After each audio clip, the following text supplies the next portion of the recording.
ಎಲ್ರಿಗೂ ನಮಸ್ಕಾರ. ನಾನು ಆಲ್ರೆಡಿ ಒಂದು ವಿಡಿಯೋ ಮಾಡಿದ್ದೆ. ಟ್ಯೂಷನ್ ಕಳಿಸ್ದೇ ಇರೋಂಥ ಪೇರೆಂಟ್ಸು ಕ್ರಿಟಿಸೈಸ್ ಮಾಡ್ತಿದ್ದಾರೆ ಅಂತ ಹೇಳಿಬಿಟ್ಟು. ಇವಾಗ ಯಾಕೆ ಕಳಿಸ್ತಿದ್ದಾರೆ, ಅವ್ರು ಟ್ಯೂಷನ್ ನೆಸೆಸಿಟಿ ಇಲ್ಲ ಅಂತ. ಬಟ್ ಅದನ್ನು ನೀವು ಹೇಳೋದಲ್ಲ, ಕಳಿಸ್ತಾ ಇರೋ ಪೇರೆಂಟ್ಸಿಗೆ ಗೊತ್ತಿರುತ್ತೆ ಅದು ಎಷ್ಟು ನೀಡಿ ಆಗಿರುತ್ತೆ, ಅವ್ರಿಗೆ ಯಾಕೆ ಟ್ಯೂಷನಿಗೆ ಕಳಿಸ್ತಿದ್ದಾರೆ ಅಂತ ಹೇಳ್ಬಿಟ್ಟು. ಆ ಕಳಿಸ್ತಿರೋ ಪೇರೆಂಟ್ಸಿಗೆ ಮಾತ್ರ ಗೊತ್ತಿರುತ್ತೆ ಯಾವ್ಯಾವ ಸಿಚುವೇಶನ್ ನಾವು ಟ್ಯೂಷನ್ ಚೂಸ್ ಮಾಡ್ತೀವಿ, ಎಂಥ ಸಿಚುವೇಶನಲ್ಲಿ ನಾವು ಟ್ಯೂಷನ್ ಚೂಸ್ ಮಾಡ್ತೀವಿ ಮಕ್ಕಳಿಗೆ ಅಂತ ಹೇಳಿದ್ರೆ. ಕೆಲವೊಂದು ಮಕ್ಕಳು ಏನಂದರೆ, ಸ್ಕೂಲಲ್ಲೇ 3 ಟೈಪ್ಸ್ ಆಫ್ ಸ್ಟೂಡೆಂಟ್ಸ್ ಇರ್ತಾರೆ. ಒಂದು ಫಾಸ್ಟ್ ಲರ್ನರ್ಸ್ ಇರ್ತಾರೆ, ಆ್ಯಾವ್ರೇಜ್ ಅಂತ ಇರ್ತಾರೆ, ಸ್ಲೋ ಲರ್ನರ್ಸ್ ಅಂತ ಇರ್ತಾರೆ. ಅದು ಆಲ್ರೆಡಿ ಸ್ಕೂಲ್ ಟೀಚರ್ಸಿಗೆ ಗೊತ್ತಿರುತ್ತೆ, ಈ ಫಾಸ್ಟಾಗಿ ಕಲಿಯೋರು, ಆ್ಯಾವ್ರೇಜಾಗಿ ಕಲಿಯೋರು, ಸ್ಲೋ ಆಗಿ ಕಲಿಯೋರು ಅಂತ. ಬಟ್ ಅವ್ರು ಎಲ್ರಿಗೂ ಒಂದೇ ಮೆಥಡ್ನೇ ಯೂಸ್ ಮಾಡಬೇಕಾಗುತ್ತೆ. ಡಿಫ್ರೆಂಟ್ ಮೆಥಡ್ ಯೂಸ್ ಮಾಡೋಕ್ಕಾಗಲ್ಲ, ಯೂಸ್ ಮಾಡೋಕ್ಕೆ ಟೈಮೂ ಇರಲ್ಲ.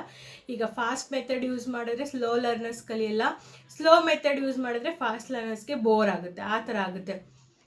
ಫಾಸ್ಟ್ ಲರ್ನರ್ಸ್ ಒಂದೇ ಸಲ ಹೇಳಿದ್ರೆ ಅದನ್ನು ಗ್ರಾಸ್ಪ್ ಮಾಡಿಕೊಂಡು ಅದನ್ನು ಕಲಿತಾರೆ. ಬಟ್ ಸ್ಲೋ ಲರ್ನರ್ಸ್ಗೆ ಒಂದು ಸಲ ಹೇಳೋದನ್ನ 10 ಸಲ 20 ಸಲ ಹೇಳಿ ಕೂರಿಸಿ ವರ್ಕೌಟ್ ಮಾಡಿಸ್ಬೇಕಾಗುತ್ತೆ. ಈಗ ಆ್ಯಾವ್ರೇಜ್ ಲರ್ನರ್ಸ್ಗೇನೋ ಈ 1 ಟೈಮ್ ಹೇಳೋದನ್ನ 3-4 ಟೈಮ್ ಹೇಳಬೇಕು. ಅದೇ ಸ್ಲೋ ಲರ್ನರ್ಸಿಗೆ ಬಂದಾಗ 10-20 ಟೈಮ್ಸ್, ಒಂದೊಂದ್ಸಲ 100 ಟೈಮ್ಸ್ ಕೂಡ ಹೇಳ್ಬೇಕಾಗುತ್ತೆ ಕಾನ್ಸೆಪ್ಟ್ ಬಗ್ಗೆ ನಾವು. ಆವಾಗ ಸ್ಕೂಲಲ್ಲಿ ಎಲ್ಲರಿಗೂ ಒಂದೇ ಥರ ಮಾಡಬೇಕಾಗಿರೋದ್ರಿಂದ ಅವ್ರು ಇಂಡಿವಿಜುವಲ್ ಅಟೆನ್ಷನ್ ಕೊಡೋಕ್ಕಾಗಲ್ಲ. ಎಷ್ಟೇ ರೆಮಿಡಿಯಲ್ ಕ್ಲಾಸ್ ಮಾಡಿದ್ರು ರೆಮಿಡಿಯಲ್ ಕ್ಲಾಸಲ್ಲಿ 10 ಜನ ಇರ್ತಾರೆ, 10 ಜನಕ್ಕೂ ಇಂಡಿವಿಜುವಲ್ ಅಟೆನ್ಷನ್ ಕೊಡೋಕ್ಕಾಗಲ್ಲ. ಆವಾಗ ಅವ್ರು ಏನು ಮಾಡ್ತಾರೆ, ಲರ್ನಿಂಗ್ ಪ್ರೋಸೆಸ್ ಸ್ಲೋ ಆಗುತ್ತೆ. ಅವಾಗ ಪೇರೆಂಟ್ಸ್ ಏನು ಮಾಡ್ತಾರೆ, ಟ್ಯೂಷನ್ ಚೂಸ್ ಮಾಡ್ತಾರೆ. ಟ್ಯೂಷನಲ್ಲಿ 2-3 ಜನ ಆ ಕ್ಲಾಸವ್ರು ಇರ್ತಾರೆ, ಸೊ ಇಂಡಿವಿಜುವಲ್ ಅಟೆನ್ಷನ್ ಕೊಡ್ತಾರೆ, ಆಮೇಲೆ ವರ್ಕೌಟ್ ಮಾಡಿಸ್ತಾರೆ ಅವ್ರಿಗೆ ಅಂತ ಹೇಳ್ಬಿಟ್ಟು ಟ್ಯೂಷನ್ನ ಚೂಸ್ ಮಾಡ್ತಾರೆ. ಅದಾದಮೇಲೆ ಇನ್ನೊಂದು ಥರ ಪೇರೆಂಟ್ಸ್ ಇರ್ತಾರೆ. ಅವ್ರು ಯಾವ ಥರ ಪೇರೆಂಟ್ಸ್ ಆಗಿರ್ತಾರೆ ಟ್ಯೂಷನ್ ಚೂಸ್ ಮಾಡೋರು ಅಂತ ಹೇಳಿದ್ರೆ, ಇವಾಗ ಒಂದು ಮಗು ಆಲ್ರೆಡಿ ಸ್ಕೂಲ್ಗೆ ಹೋಗ್ತಿರುತ್ತೆ, ಇನ್ನೊಂದು ಮಗು ಚಿಕ್ಕದಾಗಿರುತ್ತೆ. ಸೊ ಸ್ಕೂಲ್ಗೆ ಹೋಗ್ತಿರೋ ಮಗುಗೆ ಓದ್ಸೋಕೆ ಹೋದರೆ ಈ ಚಿಕ್ಕ ಮಗು ಮನೇಲಿದೆ ತುಂಬ ಡಿಸ್ಟರ್ಬ್ ಮಾಡ್ತಾ ಇರುತ್ತೆ. ಅದೇ ಹೇಳ್ಕೊಡೋಕ್ಕಾಗಲ್ಲ. ಈಗ ಬುಕ್ ಇಡೋದು, ಪೆನ್ಸಿಲ್ ಕಿತ್ಕೊಳ್ಳೋದು, ಏನೇನೋ ಮಾಡ್ತಿರುತ್ತೆ ಮಕ್ಳು. ನಿಮ್ಗೆ ಗೊತ್ತು, ಯೂಶ್ವಲಿ ಕಾನ್ಸಂಟ್ರೇಟ್ ಮಾಡಲ್ಲ ಮಕ್ಕಳು, ಆಲ್ರೆಡಿ ತುಂಬ ಡಿಸ್ಟ್ರಾಕ್ಷನ್ಸ್ ಅವ್ರಿಗೆ.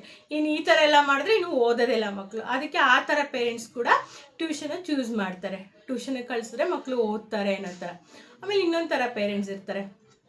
ಅವ್ರೇನಂದರೆ, ಇವಾಗ ಓದಿರ್ತಾರೆ ಚೆನ್ನಾಗಿ, ಬಟ್ ನಾವು ಯಾವಾಗ ಹಳೇ ಅಂದರೆ 2014 ಆ ಇದರಲ್ಲಿ ನಾವು ಡಿಗ್ರೀಸ್ ಎಲ್ಲ ಮುಗಿಸ್ಕೊಂಡಿರ್ತೀವಿ, ಎಜುಕೇಷನ್ಸ್ ಎಲ್ಲ ಆ ಇಯರಲ್ಲಿ ಆಗಿರುತ್ತೆ. ಆವಾಗ ಏನಾಗುತ್ತೆ, ಅದು ಸಿಲೆಬಸ್ ಎಲ್ಲ ಬೇರೆ ಇರುತ್ತೆ. ಇವಾಗಿನ ಹೊಸ ಸಿಲೆಬಸ್ ಬಂದಿರುತ್ತೆ. ಕೆಲವೊಂದು ಪೇರೆಂಟ್ಸು ಟಿಲ್ 5th ಮ್ಯಾನೇಜ್ ಮಾಡ್ತಾರೆ, ಮನೇಲೇ ಹೇಳ್ಕೊಡ್ತಾರೆ. ಬಟ್ ಅದಾದಮೇಲೆ ಏನಾಗುತ್ತೆ, ಅವ್ರಿಗೆ ಸಿಲೆಬಸ್ ಡಿಫಿಕಲ್ಟ್ ಅನ್ಸೋಕ್ಕೆ ಸ್ಟಾರ್ಟ್ ಆಗುತ್ತೆ, ಹೇಳ್ಕೊಡೋಕೆ ಆಗ್ತಿಲ್ಲ ಮನೇಲಿ ಅಂತ ಹೇಳ್ಬಿಟ್ಟು. ಅಂಥ ಪೇರೆಂಟ್ಸ್ ಕೂಡ ಇವಾಗ ಟ್ಯೂಷನ್ ಚೂಸ್ ಮಾಡ್ತಾರೆ. ಟ್ಯೂಷನಿಗೆ ಕಳಿಸಿದ್ರೆ ಮ್ಯಾಮ್ ಚೆನ್ನಾಗಿ ಮಾಡ್ತಾರೆ, ಇಲ್ಲ ಟೀಚರ್ ಯಾರಾದರೂ ಚೆನ್ನಾಗಿ ಟೀಚ್ ಮಾಡ್ತಾರೆ ಅಂತ ಹೇಳ್ಬಿಟ್ಟು ಟ್ಯೂಷನ್ನ ಚೂಸ್ ಮಾಡ್ತಾರೆ. ಇನ್ನೂ ಒಂದು ಪೇರೆಂಟ್ಸ್ ಯಾವ ಥರ ಇರ್ತಾರೆ, ಅವರು ಓದಿರ್ತಾರೆ, ಇಲ್ಲ ವರ್ಕ್ ಮಾಡ್ತಿರ್ತಾರೆ, ಇಲ್ಲ ಏನೋ ಬಿಸ್ನೆಸ್ ಮಾಡ್ತಿರ್ತಾರೆ, ಅವ್ರು ಅಲ್ಲಿ ಟೈಮ್ ಸ್ಪೆಂಡ್ ಮಾಡ್ತಿರ್ತಾರೆ. ಅಲ್ಲಿಂದ ಮನೆಗೆ ಬಂದು ಮಕ್ಕಳನ್ನ ಕೂರಿಸಿ ಓದಿಸೋಕ್ಕೆ ಅವ್ರ ಟೈಮ್ ಇರಲ್ಲ. ಆವಾಗ ಟ್ಯೂಷನಿಗೆ ಕಳಿಸಿದ್ರೆ ಟ್ಯೂಷನಲ್ಲಿ ಓದ್ಕೊಬರ್ತಾರೆ ಅನ್ನೋ ಥರ ಪೇರೆಂಟ್ಸ್ ಕೂಡ ಇರ್ತಾರೆ. ಈ ಥರ ಎಲ್ಲ ಪೇರೆಂಟ್ಸು ಟ್ಯೂಷನಿಗೆ ಕಳಿಸ್ತಾರೆ. ಹಂಗಂತ ನೀವು ಓದಿಲ್ವಾ, ನೀವು ಮನೆ ಕೆಲಸ ಮಾಡೋದು ಬಿಟ್ಬಿಟ್ಟು ಇನ್ನೇನು ಕೆಲಸ ಇದೆ, ಓದ್ಸೋಕ್ಕಾಗಲ್ವಾ, ಈ ಥರ ಎಲ್ಲ ಹೇಳೋಕ್ಕಾಗಲ್ಲ. ಕೆಲವೊಂದು ಸಿಚುವೇಶನ್ ಅವ್ರು ಫೇಸ್ ಮಾಡಿರ್ತಾರೆ, ಅವ್ರಿಗೆ ಬೇಕನ್ಸಿರುತ್ತೆ, ಹಾಗಾಗಿ ಟ್ಯೂಷನಿಗೆ